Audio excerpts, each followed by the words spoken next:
네, 그 다음에 이제 11번이죠. 일체가 다 마음에 짓는 바라 하였으니 그것이 무슨 뜻인가? 너무 익히 대표적인 의두 요목입니다. 한자로서는 일체유심조이다. 이게 무슨 뜻인가? 마음이 짓는 바라고 하는 것과 일체라고 하는 것은 이제 구분을 해보면 일체라고 하는 것은 나타나는 현상이고 결과이죠. 그리고 다 마음에 짓는 바라고 하는 것은 이것은 원인이 되겠습니다. 이 일체가 다 마음에 짓는 바라 했으니 이것은 무슨 뜻인가는 큰 그 대체를 놓고 보면은 인과에 대한 그 의문을 가지게끔 한 요목으로 볼 수가 있겠습니다. 흔히 이제 우리가 운명론을 두 가지로 얘기를 하죠. 한번 정해진 운명, 숙명이라는 것이 있고 또 하나는 숙명은 없다. 내가 내 노력에 의해서 내 운명은 개척하고 만들어지는 것이다. 이렇게 두 가지를 이제 대비를 할 수가 있는데 어떤 것이 옳을까요? 그냥 숙명론이다. 아니면은 내가 지어서 운명은 만들어가는 것이다. 양립을 할 수 있겠습니다만은 이 말씀이 어디에 맞느냐 틀리냐는 문제가 아니라 숙명과 그다음에 운명의 개척이라고 하는 것을 옳고 그르다라고 하는 것을 떠나서 이것의 근본적인 뜻이 무엇이냐 설명을 해야 될 것 같아요. 예를 들어서 이제 우리가 어머니 뱃속에서 탁 탯줄을 끊고 나왔다. 고유의 이제 나라고 하는 것이 개성, 특성이 시작이 되잖아요. 그러면 나라고 하는 것은 모든 생명이 이제 뭐 누구는 박씨 누구로 태어나고 누구는 김씨 누구로 타거나 이씨 누구로 이제 그 탯줄을 떼고 탁탁 아기가 태어났는데 이 아이가 기계에 찍듯이 그렇게 똑같은 그 제품처럼 나오는 게 아니잖아요. 그 아이의 특성, 개성이 가지고 나온단 말이에요. 그러면은 우리가 이것을 숙명으로 볼 것이냐, 앞으로 운명으로 볼 것이냐.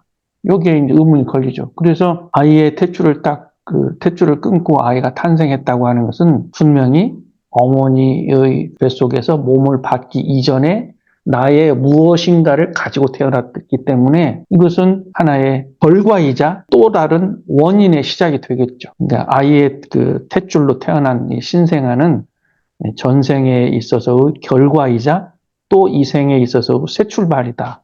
이렇게 볼 수가 있기 때문에 숙명론 쪽으로도 받아들여야 하기도 하고 또 이제 앞으로 내 몸과 마음이 지어서 미래를, 앞날을 지어나가는 것으로 인과의 또 새로운 시작으로도 현재 나의 인생은 뭐 어머니 뱃속에서부터 태어나서 지금까지 살아온 그 결과는 결국은 내가 다 모두가 이제 지어서 나온 결과이라는 걸 볼 수가 있고 또 오늘로부터 이제 내일과 내후년의 미래의 결과는 지금이 이제 원인이 되기 때문에 숙명과 함께 운명의 개척으로 우리가 생각할 수도 있겠습니다. 저는 요즘 이제 하늘교당의 그 부분적인 법당 환경 개선을 하고 있거든요. 참 묘해요. 이 생각을 하나 이렇게 아이디어를 가지고 시작을 했던 것이 현실로 이렇게 나타나고 있거든요. 그러니까 예를 들어서 지금 우리 법당을 벽을 터서 공간을 확보를 하면은 훨씬 더 넓은 공간에 법당 좌석을 더 만들 수 있다. 이라고 하는 그 한 가지의 생각이 공사업체에게 부탁을 하고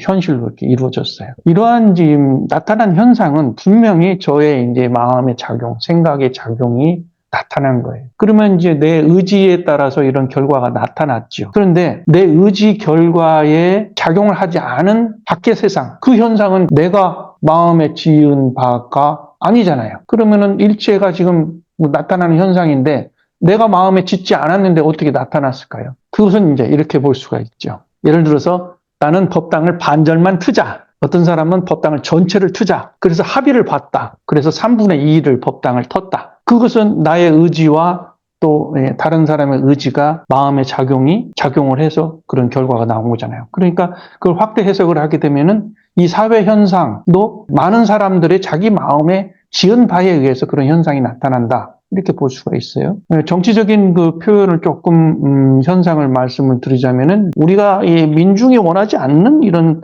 지금 우리나라의 모습이 있다. 이것을 어떻게 종교적으로, 진리적으로 해석을 할 것이냐. 우리 원불교 그 교도님께서 이웃 종교, 그 종교 지도자에게 그런 말씀을 딱 던져요. 당신들이 말할 때 모든 것들은 다 신이 창조한 결과라고 말하지 않느냐. 그러면은 지금 현재 우리나라 정치 상황, 사회 현상에 대한 그 현상도 신이 만들어낸 거 아니냐. 그러니까 신이 만들어냈으니까 그거는 신의 섭리고 신의 작용이니까 따라야 될 것이 아니냐. 그것을 어떻게 안 받아들일 수가 있느냐 이런 질문을 하시거든요. 그 이웃 종교의 종교 지도자가 거기서 이제 내가 사회 정치적인 현실에 대해서 자꾸 안티만 하고 그래서는 안 된다라고 하는 그런 이제 저항만 했다가 갑자기 거기서 이것을 신의 섭리로 받아들인다고 한다면 지금 우리나라의 현실에 대해서 수용을 하고 인정을 하고 받아들이면서 지금 이 상태에서 우리는 무엇을 할 것인가에 대한 운동을 하셨거든요. 저도 이제 이런 사회나 정치적인 그 현상을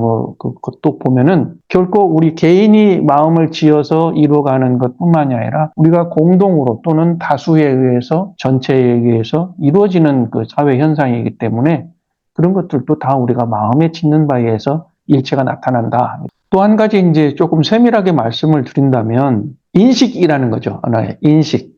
또는 이제 인식이라고 하는 것을 어떤 이제 단어라고 하는 개념으로도 설명할 수가 있겠는데, 어떤 사람은 예를 들어서 이 법당의 조명이 밝다라고 하는 사람이 있을 수 있고 어떤 사람은 좀 어둡다라고 하는 볼 수가 있어요. 근데 전등이 지금 예를 들어 10개가 켜져 있는데 어떤 사람은 밝다고 그러고 어떤 사람은 어둡다라고 한다고 하면은 이것도 어둡게 보는 사람은 그 사람은 자기 기준에 의해서 어둡다고 보는 것이고 밝다고 하는 사람은 자기 기준에서 밝다고 보는 거거든요. 그러면 현재 나타나는 그 하나의 현상은 자기가 생각하는 대로 보이게 되고 자기가 생각하는 대로 그것을 규정하게 되고 그러는 것이죠. 어떠한 한 가지 현상이라도 자기가 어떻게 보느냐에 따라서, 즉 자기가 마음을 어떻게 쓰느냐에 따라서 그것은 자기가 그 현상을 볼 수밖에 없어요. 그래서 이 세상을 괴롭게 본다라고 하면은 자기가 마음이 괴롭게 세상을 보면은 괴로운 세상이 되는 것이고, 어떤 사람은 즐겁고 은혜로운 세상이다 이렇게 보면은 즐겁고 아주 밝은 은혜로운 세상으로 볼 수가 있거든요. 또 한 가지 예를 들어서 나에게 육체적인 고통이 있다, 또 인연의 고통이 있다. 그러면 이 인연의 고통과 육체적인 고통 이것도 내가 아주 괴롭게 생각하면은 이것은 한없이 참을 수 없는 고통이 되는 건데, 정신적 어떤 그 상승의 확장을 이루는 사람은 이 고통이 변해서 낙으로 배가 되고 또 이 고통이 온 것은 내가 이제 전생에 또는 나의 과거로 또는 나의 잘못된 습관으로 내 스스로 지은 육체적인 고통이고 인연의 고통이다라고 바라보게 된다면은 이것은 또 고통이 아니라 변화가 될 수 있는 그런 상태로 볼 수가 있는 거죠. 자기가 겪고 있는 자기 몸과 정신의 상태도 모두가 다 자기가 마음에 짓는 것에 따라서 달라진다는 거죠. 그리고 이제 이 일체가 다 마음 짓는 바라라고 원인과 결과에 대해서 이제 이렇게 한 가지로 명제로 말씀드릴 수가 있었습니다만은 이제 이것은 인과라고 하는 것은 반드시 숙명과 고정이 아니라 변화라고 하는 것도 있는 거죠.